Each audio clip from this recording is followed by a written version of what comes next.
1315. A year after crushing the English at Bannockburn, a Scottish army of 6,000 veterans invaded Ireland. Their enemy, the English, who dominated Ireland for nearly 150 years. These common soldiers had defeated the most powerful military force in the world, England's mounted and heavily armored knights. They were now led by Edward, brother of Robert Bruce, King of Scots. Sultan arms! If anyone could drive the English from Ireland, it was them. Then Edward Bruce would reign over Ireland as king. It was an ambitious plan. 2 kingdoms ruled by the brothers Bruce, a Celtic alliance that would rival England's power. The Bruce invasion of Ireland is a forgotten war, but what happened after Bannockburn could have changed the course of history.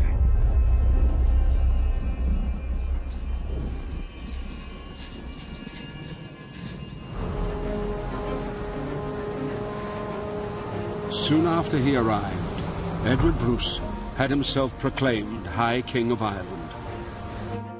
In a bid to forge an Irish-Scottish alliance, support for Edward's claim came from Donald O'Neill, the powerful King of Tyrone. The English in Ireland, known as the Anglo-Irish, were in disarray. One of their greatest lords, Richard de Burgh, had been crushed in battle. Edward Bruce now had control of most of Ulster. He brought his army southwards into Leinster, hitting at the heart of Anglo-Irish power.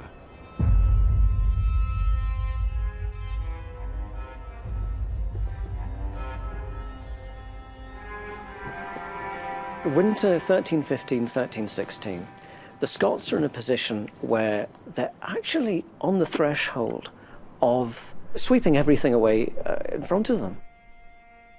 You can't stop the Scots. They have had no serious reverse.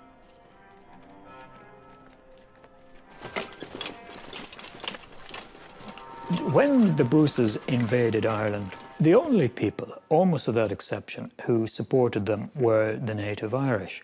The reason being that if you were a member of the English colony in Ireland and you joined the Bruces, that made you a traitor. So there was very little support for them in Anglo-Ireland. Overwhelmingly, it became a war between the English in Ireland and the native Irish, and they only had the backing of the native Irish.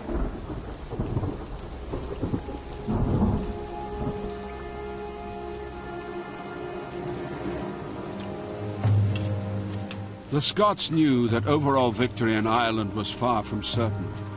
Before long, they were faced with a devastating enemy that couldn't be defeated in battle.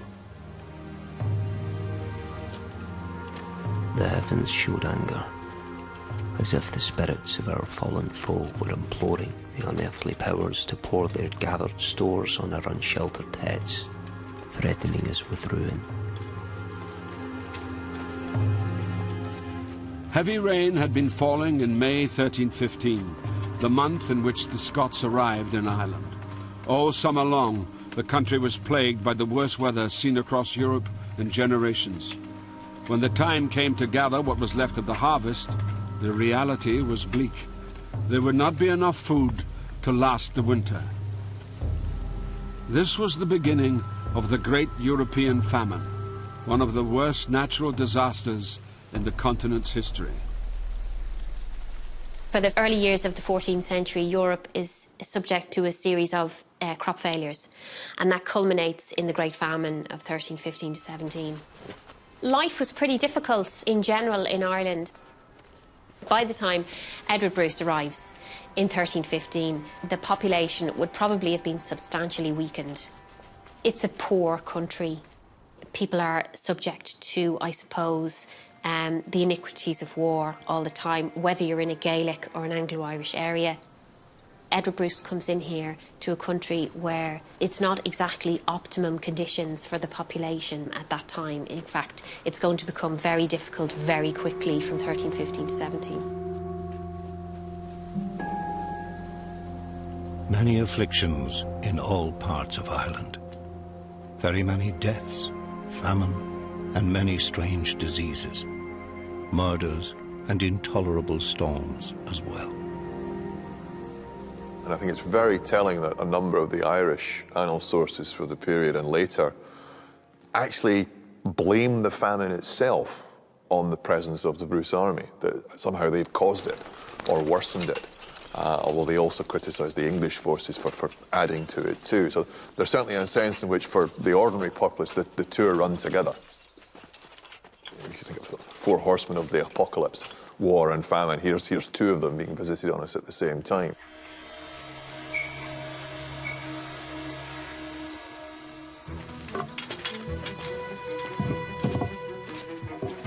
In his first few months of being in Ireland, Edward Bruce clearly rounds up large bodies of supply, spoil, booty, and ships it back to Scotland. And it may be that supply was a central motive to going there in the first place. But by the time you get to 1316, 1317, after two failed harvests into your third bad winter, livestock would be dwindling, population would be moving about in search of food. It's really a large part of the war itself.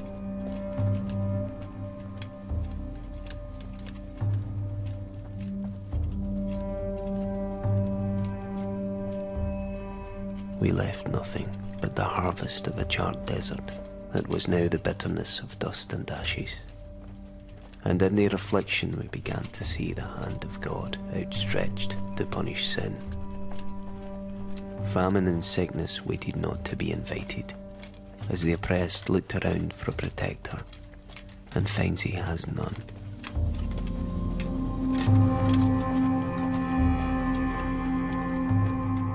People in the Middle Ages understood their place in a way.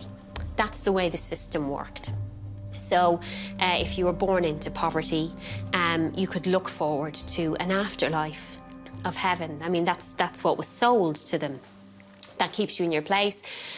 The world is run on these lines. There are those who work, those who pray, and those who fight. And depending on which one you're born into, that's where you stay. So there is an acceptance of that. There's a kind of a fatalism about what you're born into.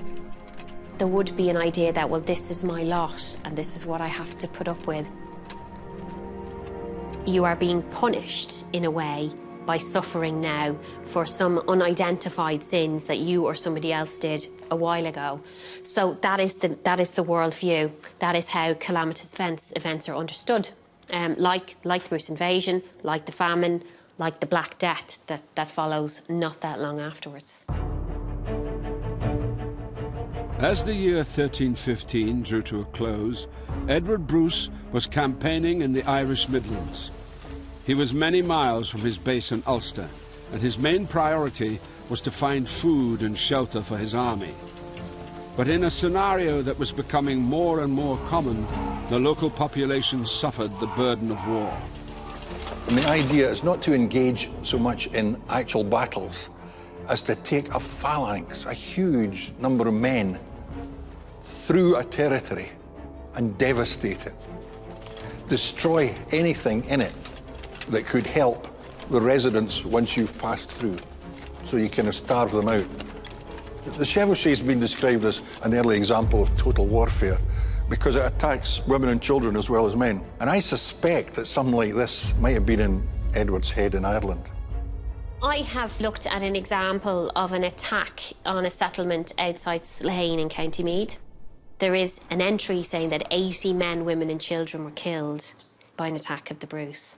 So even from that, you can just tell that it must have been tremendously savage. No quarter seems to have been given. This was a village in an English-held area. So what you do have, even in a country which was used to quite savage warfare, what was happening with Edward Bruce seems to have taken people even then by surprise in the ferocity of what was happening.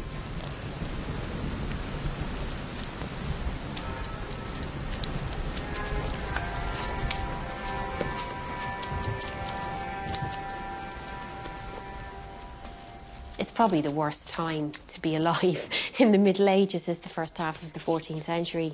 It's pretty much hell.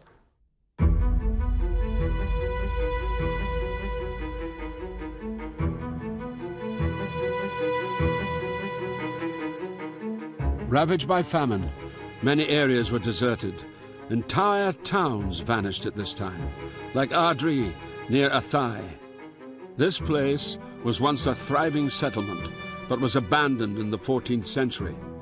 When a cemetery was excavated there, over 1,000 skeletons were recovered. Some of them date from the time of the Bruce invasion.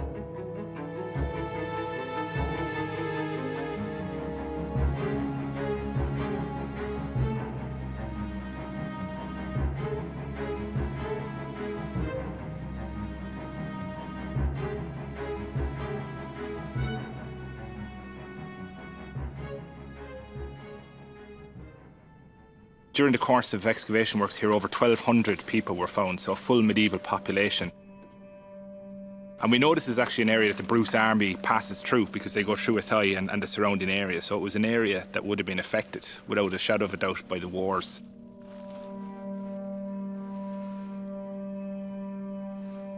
When you come to looking at how things really were for people hundreds of years in the past, if you're looking at human remains, you're looking directly into the face of somebody who was alive at the time that the Bruce invasion was taking place. The types of injuries that they sustain are practically unimaginable to us now.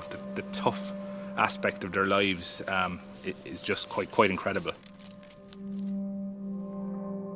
The human remains like this are like a storybook of people's lives at the time.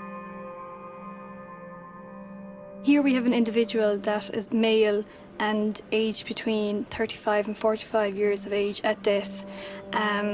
Evidence of interpersonal violence would be evident by the presence of sharp force trauma to the skull, which we have here in the frontal bone.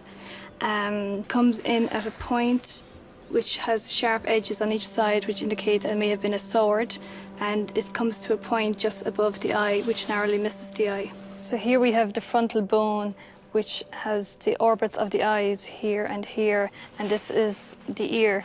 This male was probably facing his assailant, and a right-handed attack has come in, probably from a sword, and it's swept in like this. The sharp force trauma, it probably exposed the skull. This individual is incredibly lucky because he survived this blow. And as well as this blade cut coming through here, there is the blunt force trauma on the top of the head. So either at the same time or at two separate occasions, this man was hit by two different weapon types, a sharp force trauma, probably a sword, and then a blunt force trauma, which could be a variety of different weapons, but the type of things in the medieval period that can inflict this type of force are things like hammers, that type of weaponry. We have some from the same cemetery where people we can tell that they've raised their arms above their faces in an attempt to ward off blows. So really it's the human remains are the human story of what's going on at this time, and this man is one of the people who lived through it.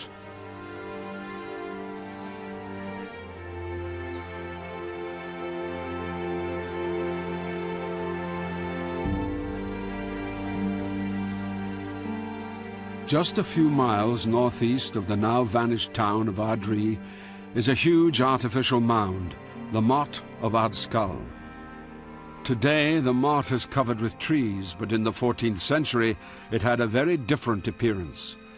In January 1316, the Anglo-Irish lords gathered a great army here, commanded by Edmund Butler, the English king's representative in Ireland.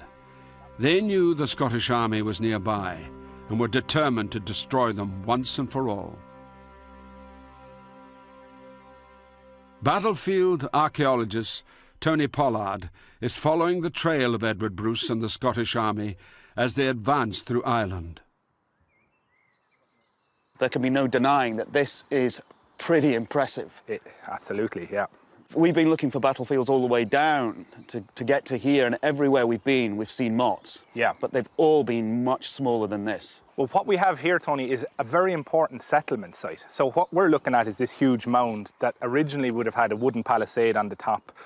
It would have had a small garrison inside.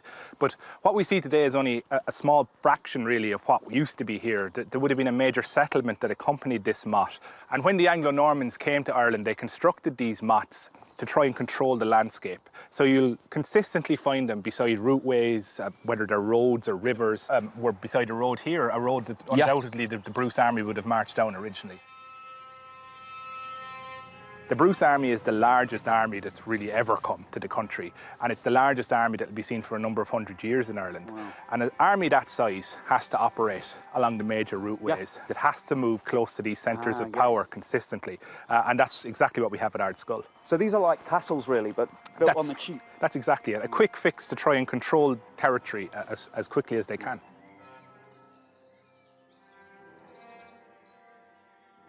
The Anglo-Irish, they seem to have a fairly big army here. They surely had an opportunity here to smash the Scots, who by this time must have been in a fairly dilapidated state. But they kind of let it go, don't they? Oh, absolutely. There's no doubt that they significantly outnumbered the Scots and should have won. The Scots say that there were about 50,000 English descending on them. They had about 10,000 men, and they defeat, using the tactics that you would be familiar with at Bannockburn, defeat the English. If you then look at the other side of the accounts, the Anglo-Irish accounts, what they're saying is that in fact really the Scots didn't have much to do with this battle at all, that they had a bit of a disagreement among themselves, and after killing about 70 odd Scots, they lost 5 men, and then they had this argument and leave the field, so it was really unfortunate what occurred to them here. Whichever way you cut it, it doesn't really bode well for the Anglo-Irish, does it? Either they're defeated by the Scots through sheer force of arms, or they can't agree among themselves what to do and have a Barney and then clear off. And I think the balance of evidence, you have to consider that the Scots more than likely defeated them militarily on the battlefield. The Scots are allowed to fight another day? Yeah, allowed to fight on their terms and allowed to fight another day, and the war continues. And the misery continues for everybody, really. Ardskull was a missed opportunity for the Anglo-Irish. Edmund Butler had failed to take his best chance yet to annihilate Edward Bruce, and now Dublin lay open to assault by the victorious Scots. However, in the days that followed the battle, they found themselves caught in the fog of war, that cloud of uncertainty when an army is unsure of its own capability and its enemy's intentions. The Scots were hungry and exhausted. Edward Bruce knew they were in no condition to attack the most important city in Ireland.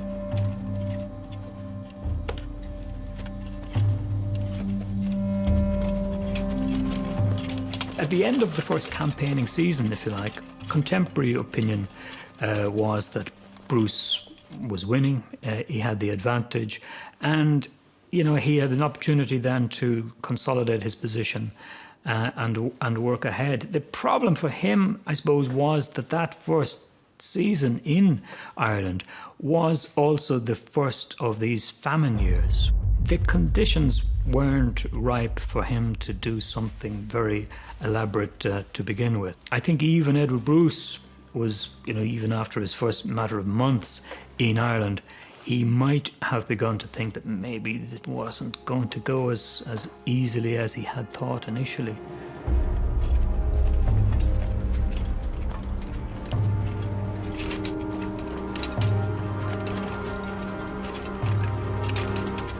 The Scots had no option but to begin the slow and painful march north to their base in Ulster. Their supplies were now almost gone, and the men began to die of starvation.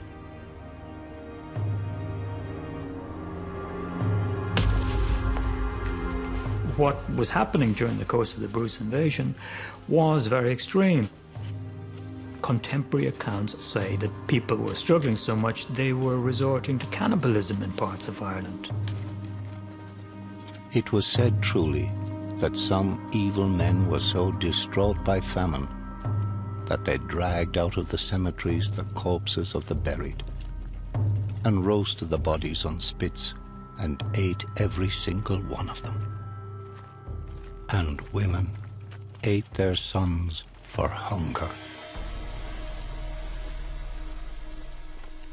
It was a very bleak time, and I think it was, the timing was devastating from the Scots' point of view.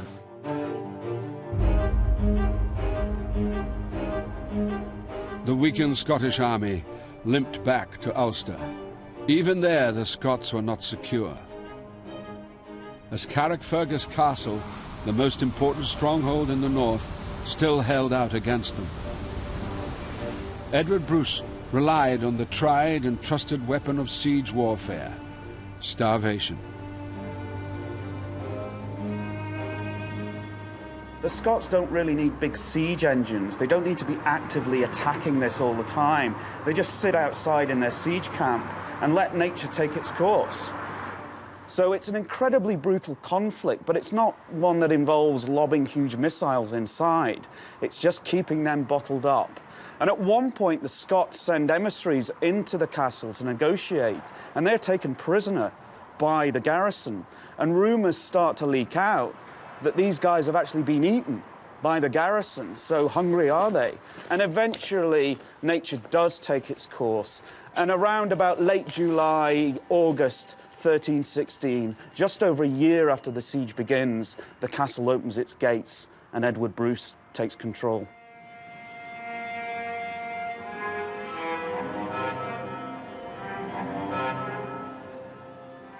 This victory could not hide the fact that Edward Bruce was still a long way from being recognised across the island as the High King. Phelim O'Connor, the King of Connacht, now threw his lot in with Bruce and attacked English settlements throughout the western province. But he was defeated and killed in the Battle of Athenry. Other Gaelic chiefs showed little or no interest in joining the Scots. The thing about Ireland in the Middle Ages, which is not true of Scotland, is that Ireland was a very polar society. You know, that you had the native Irish and you had the English of Ireland. So, of course, it probably was a bit naive to think that they could put aside these internal divisions and rise above it for some kind of, in inverted commas, national cause. Bruce still had the backing of a formidable Gaelic leader, Donal O'Neill of Tyrone. O'Neill's army represented the main Irish support for the Scottish campaign. Instead of fighting the English, we fight ourselves. And so we owe to ourselves the miseries with which we are afflicted. Degenerate, manifestly unworthy of our ancestors. It was by their valor and splendid deeds that the Irish race in all the ages past retained her liberty. We must be at harmony at home. We must prosecute this war with our united forces if we are to regain our liberty. The idea that they thought of themselves as distinctively Irish does emerge. But Ireland is still a very divided country for most of the Middle Ages. That's the tragedy, is that they didn't band together and work together. That just never happened.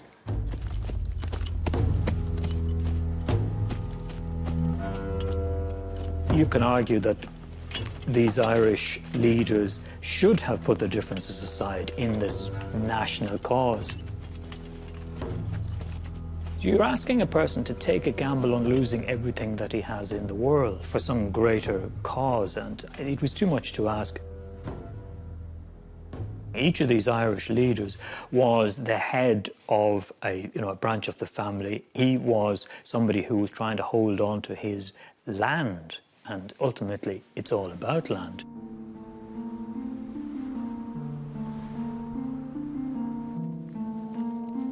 Edward Bruce's campaign was losing momentum. He desperately needed reinforcements and supplies for his depleted and weakened army, and only one man could provide such assistance.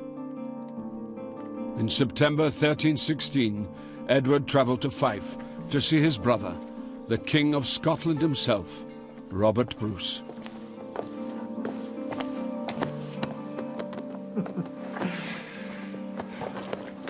The Irish are impressed.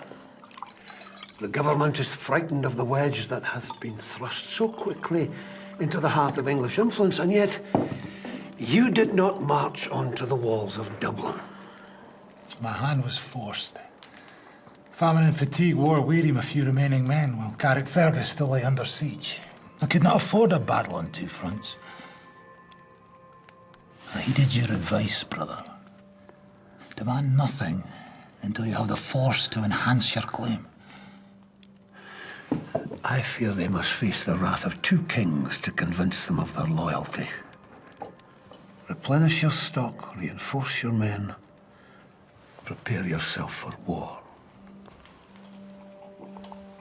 It was always Edward Bruce that we see to the fore in this invasion of Ireland, and indeed Robert's contemporary biographer, this man John Barber, who wrote a very long poem about Robert later on in the 14th century, he paints Edward as a bit of a troublemaker and that Robert wanted rid of him. But I think there are other reasons for that. I mean, all the contemporary evidence suggests that Robert and Edward were very close. Edward was Robert's right-hand man. It could be that Edward was desirous of proving himself as the worthy successor, worthy potential successor to Robert Bruce. Edward might have thought, well, if I'm going to be the next king of Scots, maybe I should show that I've got the mettle for it, because he must have felt somewhat overshadowed, I think, by his brother Robert. The whole thread running through this story, I think, is the relationship between the 2 brothers, Robert and Edward. And it's a relationship that I don't think has been given enough attention. I think there are assumptions made about it. And I think some of them are very wrong. One of which is that Robert wanted to get his brother out of the way because he was a possible threat.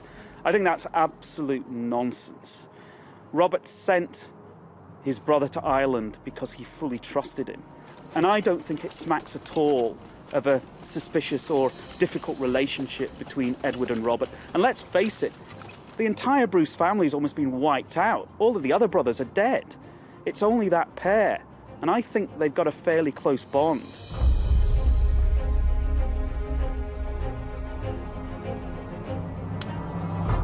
King Robert arrived in Ireland in this way, and when he had stayed in Carrickfergus for 3 days, they consulted and decided that with all their men, they would hold their way through all Ireland, from one end to the other.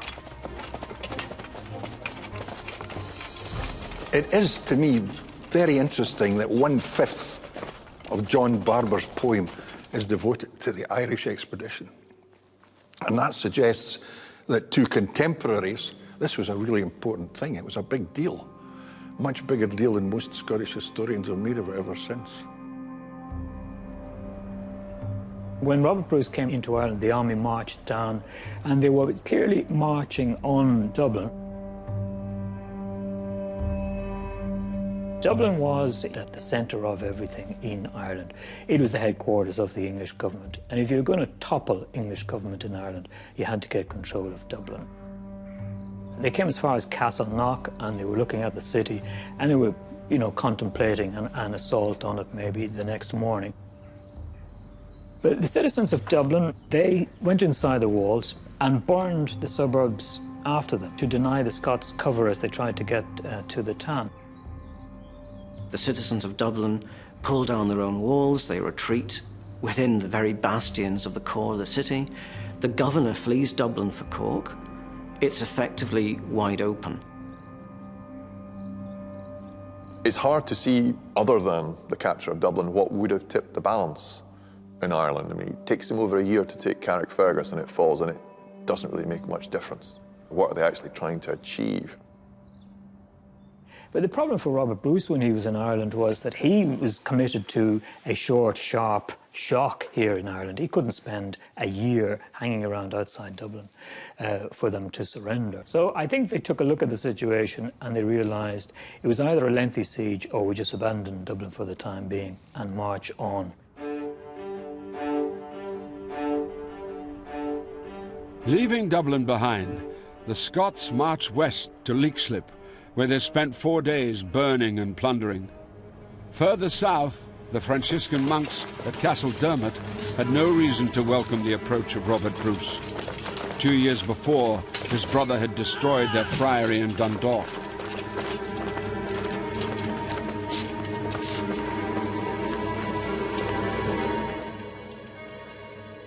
Throughout the campaign, the Scots had seen religious orders as legitimate targets, because these same religious orders stood accused of committing atrocities of their own against the native Irish.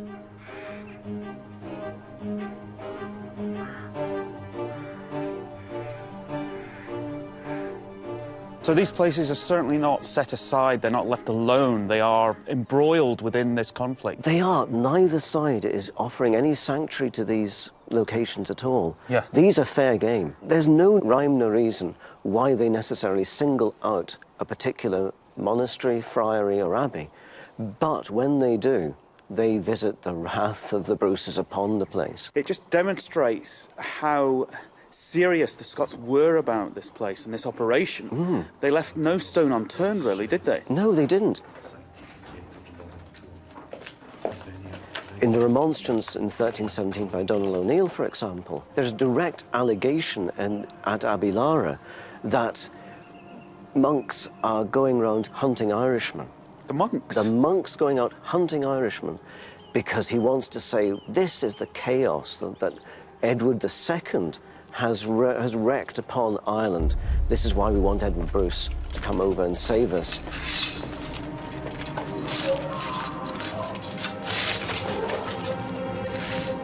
One side is accusing the other side of the absolute terrible crimes imaginable. It is horrific, really. What we're looking at is total war, I guess. Absolutely nothing is sacred. There's all that Braveheart nonsense about the Scots always being the underdog and the English aggressor. But when you step back and look with an objective eye, the Scots are capable of mixing it up in a bad way with the best of them, or should I say the worst of them.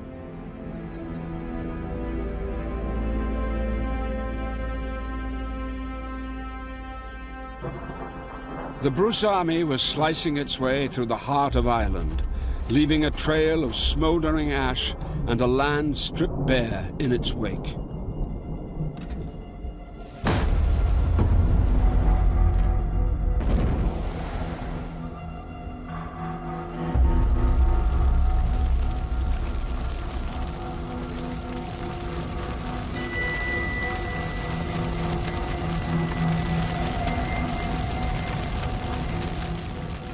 It's a Scots military practice to actually deny your enemy food supplies, resources and provisions. The only thing is, of course, that it actually robs your own army of the ability to have provisions as well. If you can talk about public opinion in the early 14th century, that might have begun to swing opinion slightly against the Scots. Some people were saying, what was so wrong with the English? There is one source that says this exact thing. Our old foreigners are much better than these new foreigners who've come in and doing all this damage. You only have to look at the campaign, how aimless it almost seems, weaving round and about, first past Dublin, down into the south, across to Limerick, back across, back up. Are they actually desperately in search of food? The joke that they almost starved to death, they're eating their own horses. How do you explain it? They're marching to places to try to rouse the Irish population to join their side. The furthest south they get to is within sight of Limerick, literally, and they're trying to get the O'Briens to join them. The problem with the O'Briens, as with the O'Connors and many of the other dynasties, is that there are two rival branches. And once one side says that he's going to join with the Scots, the other fellow stays with the English government. And the kind of unity that they were expecting, it was alien to Ireland in the early 14th century.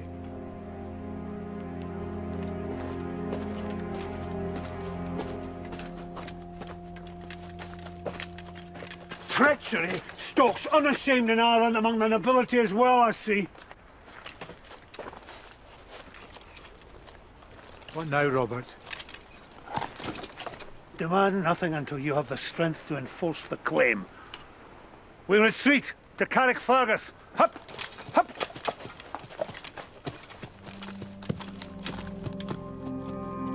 There was more bad news for the Scots. An army of English reinforcements had landed at Youghal and was on its way north.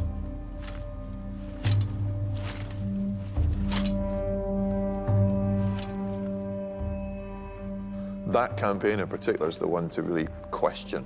At one point, King of Scots, his brother, the High King of Ireland, the man who would have been guardian of the Scottish realm in the event of the death of both of these men, Thomas Randolph. So the three leading men of Scotland are pretty close to being starved, killed, hunted down, wiped out, at a time when Robert Bruce only has a grandson to follow him.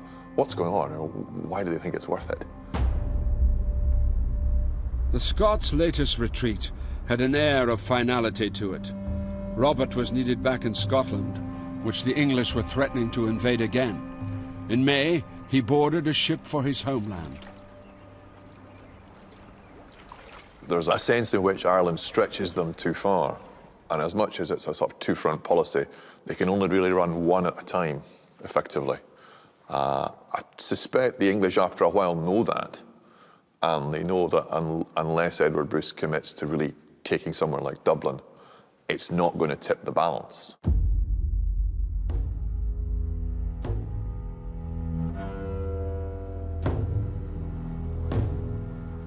There is virtually no information on how the war went for over a year after Robert's departure. It seems that for many months the Scots, the Irish and the Anglo-Irish abstained from further fighting. The most likely explanation is that each side needed to recover after almost 3 years of war and famine.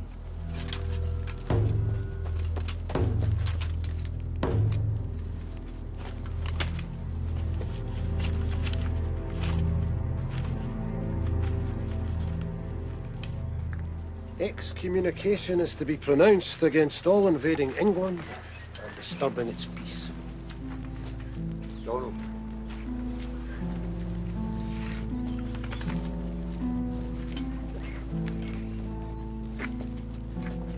Your brother may be able to afford to defy the Pope. But if the judgment of heaven is called down on me and my people, what is to become of us? We shall address the Pope ourselves. Through the cardinals, we shall persuade him that Ireland's cause is a just one.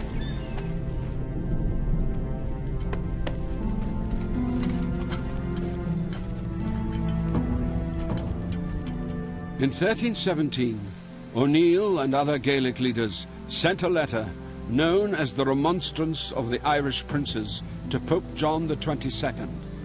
It explained why they had supported Edward Bruce against the English. From that time the English crossed the borders of our kingdom with evil intent. With all their strength, and using all the skills in their power, they have tried to destroy our people utterly, and eradicate them completely.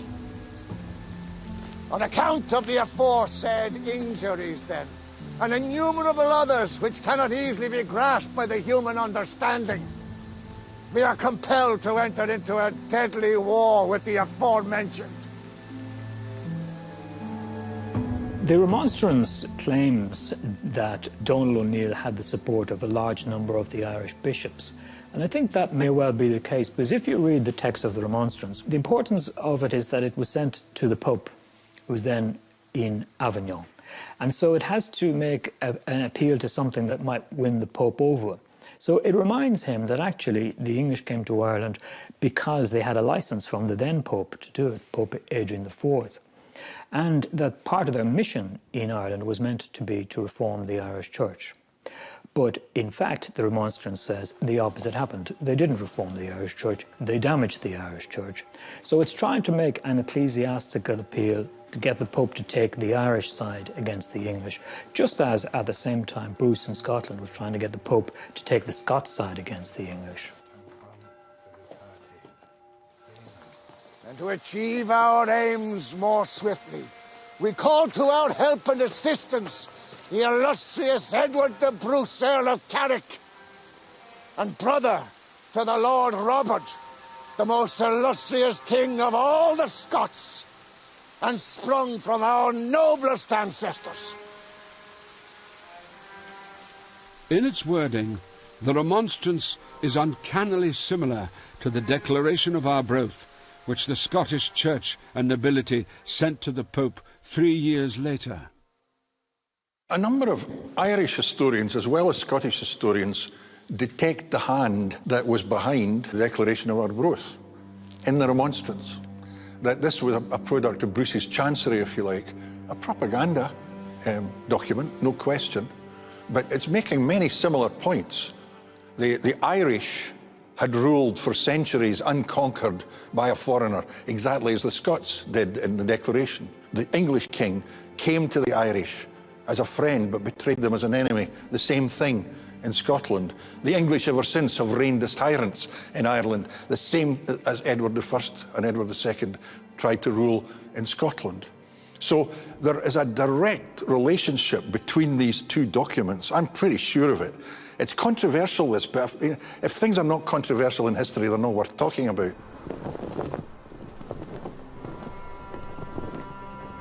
It is in truth not for glory, or riches, or honour that we're fighting, but for freedom alone, which no honest man will give up, but with life itself. I think this is really where Bruce invents something called Scottish independence. Bruce must have realised somewhere along the line that as long as people had this loyalty to their clan and their family, you could never build a state or a nation. And I think that's when he said, we've got to give these guys something greater than themselves to which they can aspire. Bruce's supporters send a letter to the Pope begging him to bring pressure to bear upon Edward II to recognise Bruce as legitimate King of Scots, to end these terrible wars. They tell the Pope that if you don't do this, you will be responsible for the bloodshed that follows. And in the course of this letter, they make two great pronouncements. If Bruce should ever submit us or our kingdom to the King of England or the English, we will remove him and set up another better able to govern us as our king. And this, I have argued, is the first articulation, really, of the contractual theory of monarchy in Europe. And then they go on to make the statement which many people still like to quote, for so long as 100 of us remain alive, we shall never surrender. It is not for glory nor riches nor honours that we're fighting, but for freedom alone, which no honest person will lose but with life itself. Who could argue with that?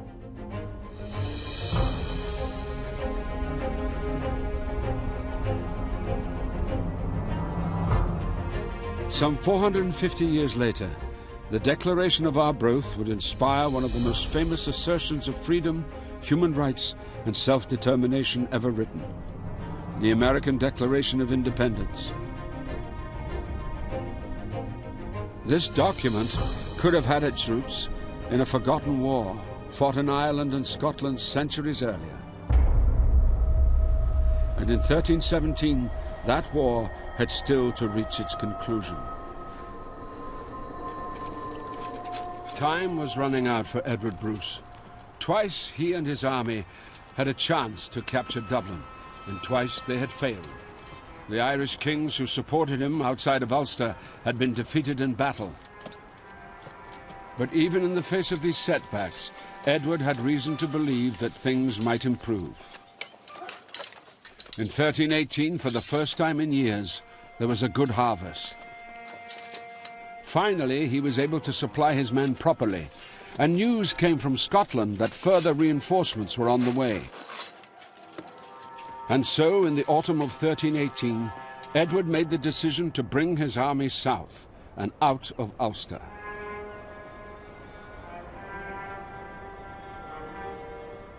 We know that Robert is sending reinforcements to Carrickfergus. And it's just a question of why Edward suddenly decides to leave Carrickfergus before King Robert comes over again. It could be something to do with a repeat of the events of 1317, when effectively Edward leads the vanguard down south and Robert's main army follows him. And it could have been some kind of attempt to take Dublin. I suspect they only headed south in October 1318 because they had a new idea. There was one final effort that they thought might do the trick. So the Scots still had hopes for Ireland. It's just possible that they might have been able to pull some kind of a rabbit out of the hat at that stage.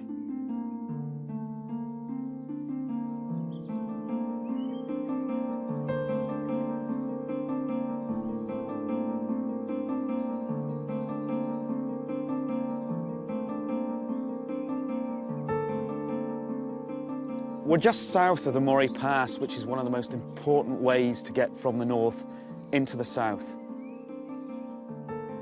And we're on the hill at Faughart, which is just at the mouth of the pass, so a very important strategic location. It's still a very important place. Indeed, during the Troubles, this was a hotspot. So for Edward to be up here makes total sense. But whatever the reason, the Anglo-Irish have got their act together and have a big army waiting for him. And Edward Bruce has to decide what to do. And Barber talks about him having a council of war with his Irish allies. And everybody's basically saying, don't be so foolish. We're massively outnumbered. We've only got 2,000 men. What are we going to do against that massive force?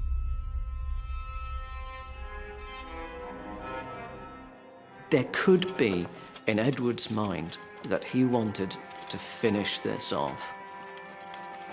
Maybe there is some kind of thing going on in Edward's head where he needs to have the same kind of victory as Robert had at Bannockburn. It might be the case that Edward Bruce likewise was a bit of a hothead and that he rushed into this battle, even though there were further, apparently the contemporary sources say, there were further troops on their way by way of reinforcement to him, but he decided to take the gamble on the battle.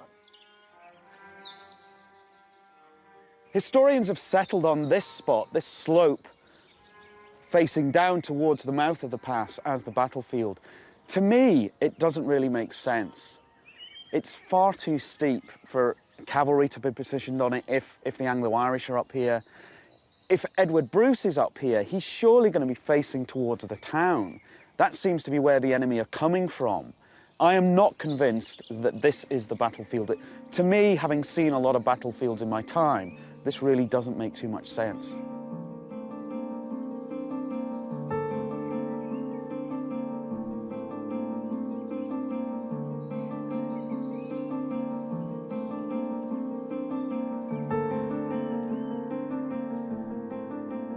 Every time I've been in a place of historical importance on this trip, there's been one of these things, almost like a signpost saying, here is a battle. And it's a motte. It's a type of Anglo-Irish fortification. The Normans were very good at them. And it's basically just a mound of earth that gives you a strong point. And this being on the top of the hill at Faughart makes it an ideal location for Edward Bruce to be able to see whatever's happening around. So I think this location is probably a pretty good marker from where to start to think about where this battle was fought. On top of the motte, on top of the hill at Faughart, I've got a very clear view down into the town. But importantly, it's not just the visibility, this is a much gentler slope. So if Edward Bruce and his Scottish army and his Irish allies are on this hill, it offers a much better advantage going into a fight because his men can move down it. They've got the advantage of height, but they can move down it in a controlled fashion, unlike the other side, which is just far too steep. But he seems to fancy his chances. So there are scores to be settled, and indeed on that day they are. Then with great anger, Edward said, let whoever wants to help. But rest assured that I will fight today without more delay. Let no man say that while I am alive, that superior numbers would make me flee. God forbid that anyone should blame us for defending our noble name.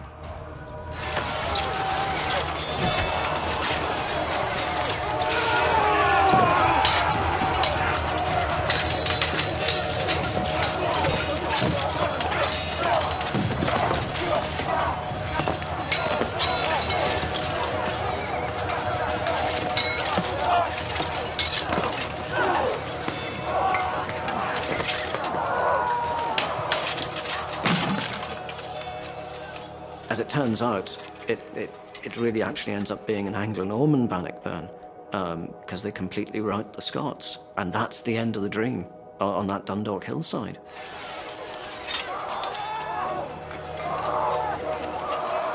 He should have won that battle. The leader of the Anglo-Irish forces in it was not a particularly elevated individual. He was a man called John de Birmingham. He led what, by all accounts, is a relatively local force of people, primarily from County Louth itself, some of them from County Meath. It wasn't some vast government army, and they were trying to forestall the Bruces, presumably, before they got to Dundalk and could do a lot of damage there. If they had beaten Birmingham's army at Faughart, the chances of the Scots establishing their foothold here permanently would probably be a safe bet.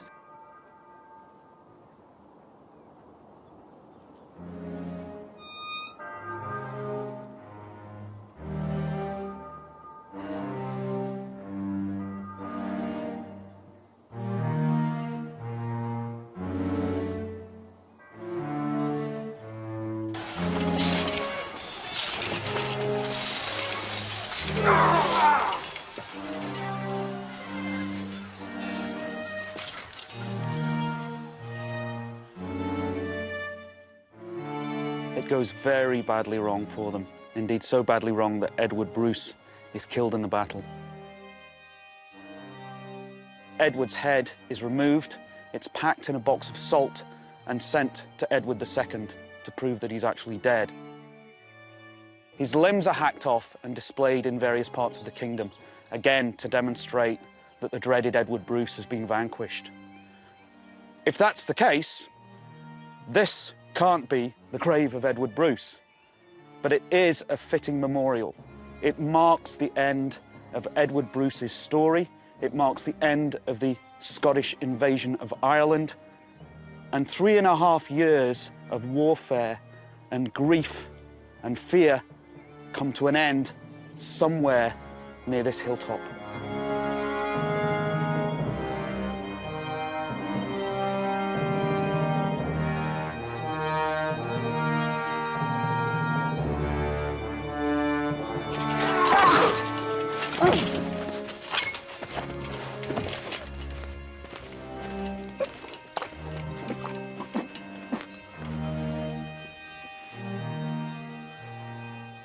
We are set here in jeopardy, to win honour or for to die. We are too far frae hame to flee. Therefore let ilk man worthy be.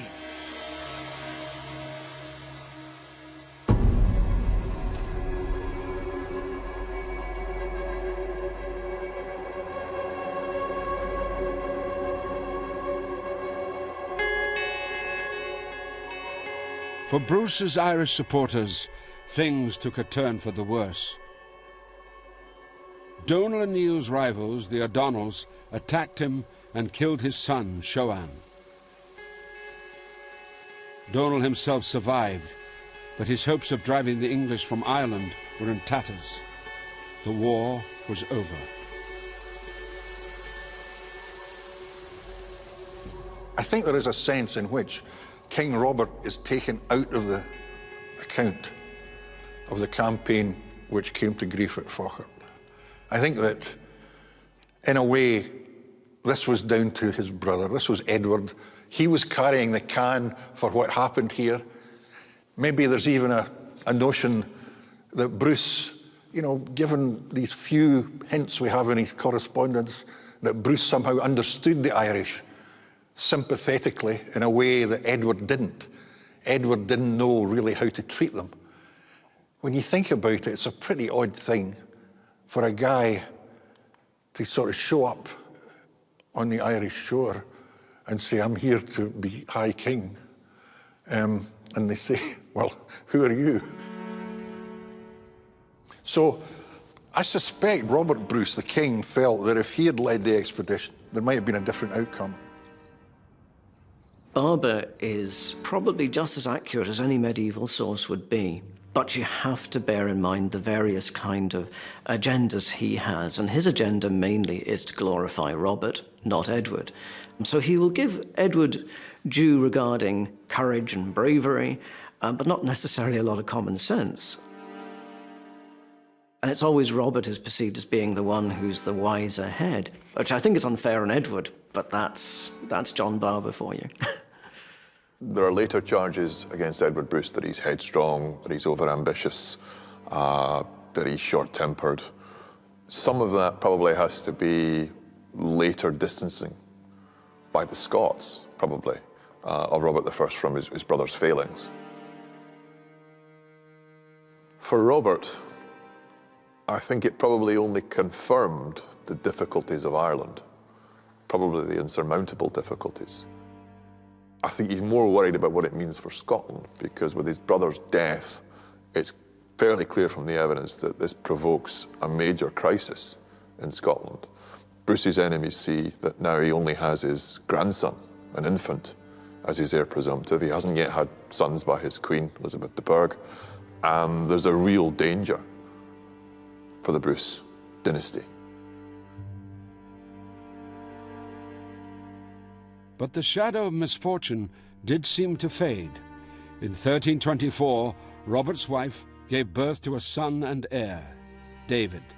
And in 1328, the English finally recognized Robert's right to rule Scotland. To this day, he is remembered as the greatest monarch ever to sit on the Scottish throne. Robert Bruce, all through his life, you find him back and forth in Ireland. Even when he was on his deathbed, one contemporary source says, he was so ill that he could barely move his tongue. He had himself brought to Ireland on a couple of occasions in the latter years of his life. But I think it does show that this Bruce connection with Ulster in particular is an ongoing thing. It's part of their background, it's part of their family life.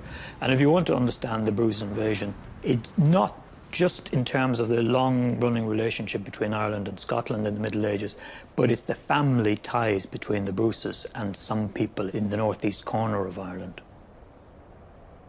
This period, except in some very unique quarters and specialised quarters, has been effectively dismissed.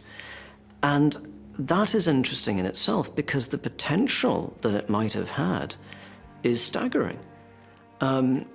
The idea of having an Irish kingdom, albeit one which had a Scots ancestry, well, we don't know how on earth that could have played out in sort of centuries to come. But for a small, brief period, the Scots did have a kingdom in Ireland.